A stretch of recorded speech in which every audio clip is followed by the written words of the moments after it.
ज्योतिष में विश्वास रखने वाले सभी दर्शकों को ग्रहों के चाल कार्यक्रम में नमस्कार है।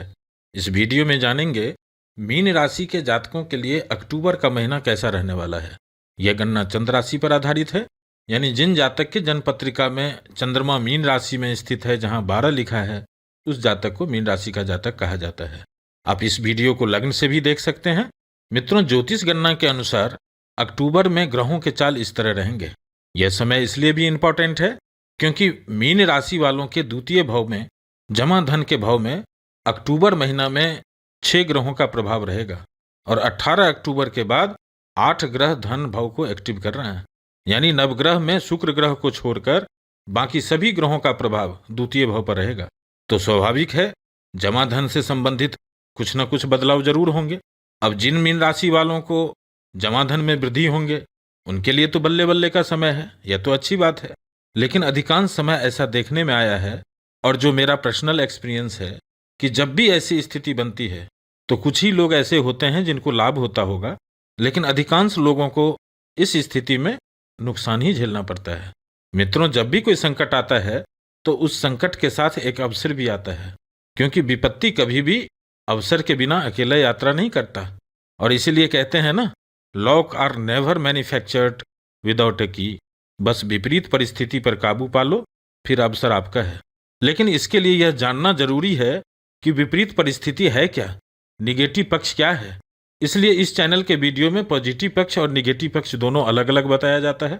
पहले पॉजिटिव पक्ष की बात करते हैं, बाद में निगेटिव पक्ष की बात करेंगे, और वीडियो के अंत में एक छोटा सा लेकिन प्रभावी उपाय बताया गया है जिससे डैमेज को कंट्रोल किया जा सके। मित्रों, इस समय में मीन राशि में जो सबसे अच्छा योग बन रहे हैं वह बना रहे हैं बुध ग्रह। 1 अक्टूबर से 18 अक्टूबर तक बुध ग्रह स्वराशि के उच्च अवस्था में मीन राशि वालों के लिए सप्तम भाव से गोचर कर रहे हैं और पंच महायोग में से एक भद्र नामक महायोग का निर्माण कर रहे हैं। महर्षि लिखते हैं, जब कुंडली के सप्तम भाव में भद्र योग बनते हैं तो जातक को वैवाहिक सुख, व्यापार में वृद्धि और नौकरी में उच्च पद प्रतिष्ठा की प्राप्ति होती है। और ऐसा ही हो रहा है अभी मीन राशि वालों के लिए।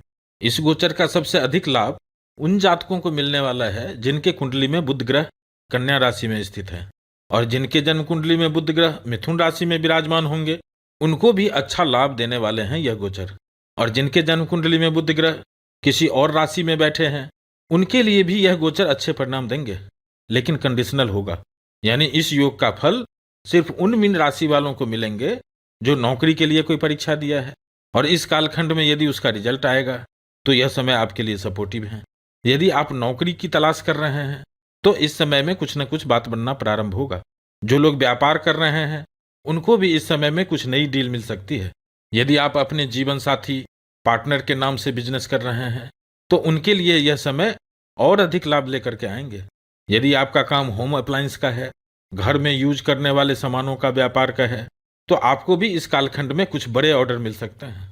जो लोग भवन वाहन से संबंधित कारोबार करते हैं, बिल्डिंग मटेरियल से, डेकोरेटर का व्यापार करते हैं या इससे संबंधित नौकरी करते हैं, तो इस समय में आपको अधिक लाभ होंगे।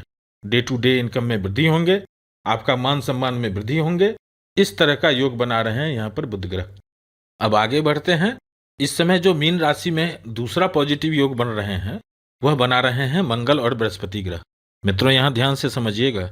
महर्षि लिखते हैं, जब भाग्य भाव का स्वामी, कर्म भाव का स्वामी और लग्न भाव का स्वामी का किसी भी तरह से संबंध बनता है तो राजलक्ष्मी योग बनते हैं। और अभी 3 अक्टूबर के बाद मीन राशि वालों के लिए भाग्य भाव का स्वामी मंगल ग्रह, कर्म भाव का स्वामी और लग्नेश बृहस्पति ग्रह की दृष्टि संबंध है। तो यह स्थिति राजलक्ष्मी योग तो बनाते ही हैं, साथ ही साथ जब जब बृहस्पति और मंगल ग्रह दृष्टि संबंध या युति में होते हैं तो मीन राशि वालों के लिए गुरु मंगल राजयोग बनाते हैं, जिसके कारण यह युति आपको ऊर्जावान बनाएंगे और आपके लिए क्या अच्छा होगा उस दिशा में शक्ति प्रदान करेंगे। एक बात और भी बताता चलूं, गुरु मंगल राजयोग का सबसे अधिक लाभ मीन राशि वालों को ही मिलता है, क्योंकि मीन राशि के कुंडली में ही सिर्फ यह स्थिति बनती है जहां गुरु और मंगल दोनों योग कारक ग्रह भी होते हैं और नवम भाव के स्वामी, दसम भाव के स्वामी, लग्न भाव के स्वामी और धन भाव का स्वामी गुरु और मंगल ग्रह ही होते हैं। वैसे इस योग का पूर्ण परिणाम इस गोचर में नहीं मिलेंगे, क्योंकि भाग्य भाव और धन भाव दोनों का स्वामी मंगल ग्रह होते हैं और इस समय में मंगल ग्रह अष्टम से गोचर कर रहे हैं।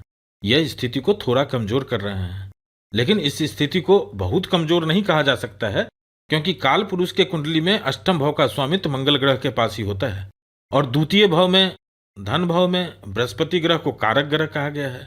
बृहस्पति ग्रह का शुभ गोचर कहा गया है। इसलिए इस समय में यदि आप मानसिक रूप से कमजोर हो रहे थे, आंतरिक रूप से कमजोर फील कर रहे थे, तो अक्टूबर के महीने में आप एनर्जाइज रहेंगे।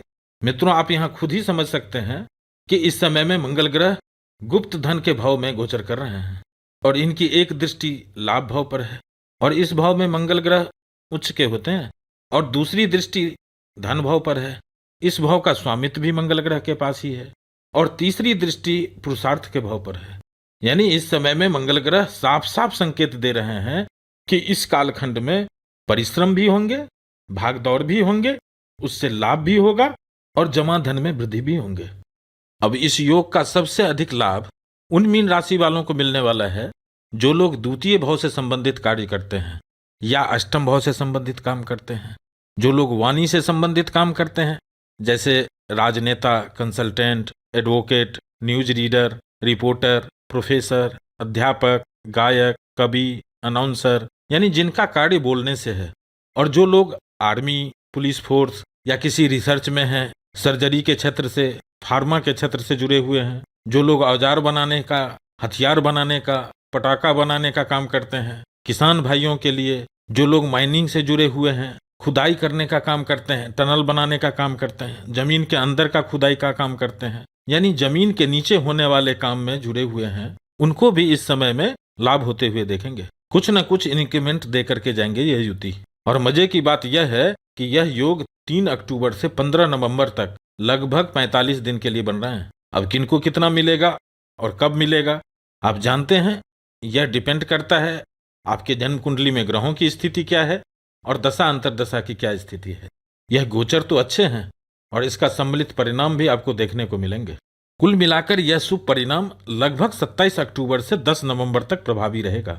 इस समय में कुछ अच्छे परिणाम देखने को मिल सकते हैं। हाँ, एक बात और बताता चलो, इस गोचर काल में अष्टम भाव में मंगल ग्रह का गोचर हो रहा है, तो जिन लोगों का पैतृक जमीन का कोई विवाद चल रहा है उनको इस समय में बंटवारे के लिए सबसे आगे नहीं जाना चाहिए। जो हो रहा है उसे होने दीजिए। इस गोचर के बाद यानी 15 नवंबर के बाद आपके लिए स्थिति और अधिक पॉजिटिव होंगे। यदि अक्टूबर में ऐसा कोई बात होता है तो इसे 15 नवंबर तक टालना चाहिए, यह आपके लिए हितकर होगा। अब निगेटिव पक्ष की बात कर लेते हैं। तो मित्रों, आप देख रहे हैं कि मीन राशि के लग्न भाव में जहां 12 लिखा है, एक तरफ शनि ग्रह है और दूसरी ओर राहु है और यह दोनों मिलकर के पाप कर्तरी योग का निर्माण कर रहे हैं। यह प्रभाव 30 अक्टूबर तक देखने को मिलेंगे, जिसके कारण मान सम्मान में कमी देखने को मिलेंगे। जिस काम से आपको कोई लेना देना नहीं है उसमें भी आपका बदनामी हो जाना, कलंक लग जाना, इस तरह का प्रभाव 30 अक्टूबर तक दे रहे हैं राहु और शनि ग्रह। अब शनि ग्रह की बात कर लेते हैं। तो शनि ग्रह 18 अक्टूबर को नक्षत्र परिवर्तन कर रहे हैं। मीन राशि में जो 3 नक्षत्र होते हैं, पूर्वा भाद्रपद, उत्तरा भाद्रपद और रेवती नक्षत्र, इस समय में शनि ग्रह सबसे अधिक नुकसान रेवती नक्षत्र वालों को कर रहे थे। 18 अक्टूबर के बाद जिन जातक का जन्म रेवती नक्षत्र में हुआ है उनको शनि ग्रह नुकसान नहीं करेंगे, यानी रेवती नक्षत्र वालों को स्थिति में सुधार होगा।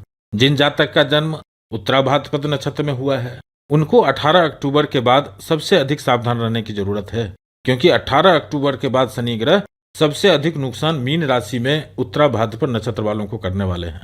जबकि जिन जातक का जन्म पूर्वा भाद्रपद नक्षत्र में हुआ है उनकी स्थिति एज इट इज बनी रहेगी, यानी अभी जैसे शनि ग्रह का प्रभाव है 18 अक्टूबर के बाद भी सेम स्थिति बनी रहेगी। जिनको अच्छा चल रहा है उनका अभी अच्छा चलता रहेगा और जिनका बुरा चल रहा है उनकी भी स्थिति में सुधार शनि ग्रह नहीं करने वाले हैं। और मुझे जिस बात का सबसे अधिक शंका है, जिसका जिक्र हमने वीडियो के शुरुआत में ही किया था, कि जमा धन के भाव पर यानी द्वितीय भाव पर शुक्र ग्रह को छोड़कर बाकी सभी ग्रहों की दृष्टि है या युति है। और मेरा पर्सनल एक्सपीरियंस है कि जब जब भी यह स्थिति धन भाव के साथ बनता है, हो सकता है किसी किसी को इस स्थिति में बहुत अच्छा हो जाएगा, लेकिन अधिकांश लोगों को नुकसान होने का संकेत दे रहे हैं नवग्रह। इसलिए आप लोगों से निवेदन है कि इस समय में किसी को पैसे उधार ना दें, कर्जा ना दें किसी नए प्रोजेक्ट में इन्वेस्टमेंट ना करें। ऑनलाइन पेमेंट करते समय सावधान रहें। यात्रा के दौरान यदि आप खुद गाड़ी ना चलाएं, यह आपके लिए बेहतर होगा, खास करके अक्टूबर के महीने में। और यदि गाड़ी चला भी रहे हैं तो इस समय में उत्तेजित होने से बचें, अन्यथा कुछ बड़ा नुकसान हो सकता है। क्योंकि इस समय में आप देख रहे हैं छठे भाव, 8वें भाव और 12वें भाव में शुक्र, सूर्य और शनि ग्रह विराजमान हैं। और यह तीनों ग्रह मीन राशि वालों के लिए मेलेफिक, मारक ग्रह होते हैं, अशुभ परिणाम देने वाले होते हैं। तीनों के तीनों ग्रह विपरीत राजयोग बना रहे हैं, जो साफ साफ संकेत दे रहे हैं कि कुछ बड़े बदलाव हो सकते हैं। कुछ लोगों को बहुत बड़े लाभ हो सकते हैं, लेकिन अधिकांश लोगों को बहुत बड़ा नुकसान हो सकता है। इसलिए जो भी पैसे हैं अक्टूबर के महीने में, आप मान करके चलिए कि आपके पास यह पैसे नहीं हैं या आपका पैसा है ही नहीं, इसको टच ही मत कीजिए, अन्यथा राहु भ्रमित कर सकते हैं। और शनि की दृष्टि भी है, और शनि की 7.5 भी चल रही है। शुक्र की भी दृष्टि खर्चे के भाव पर है। यहाँ शुक्र ग्रह भी अपना शान बढ़ाने में फालतू के खर्चे करवा देते हैं, और कभी कभी तो कर्जा भी करवा देते हैं। आजकल तो क्रेडिट कार्ड से कर्जा मिल जाते हैं। लग्जीरियस वस्तु की खरीदारी में खर्चा करवाने वाले हैं शुक्र ग्रह, इस बात से बचना चाहिए।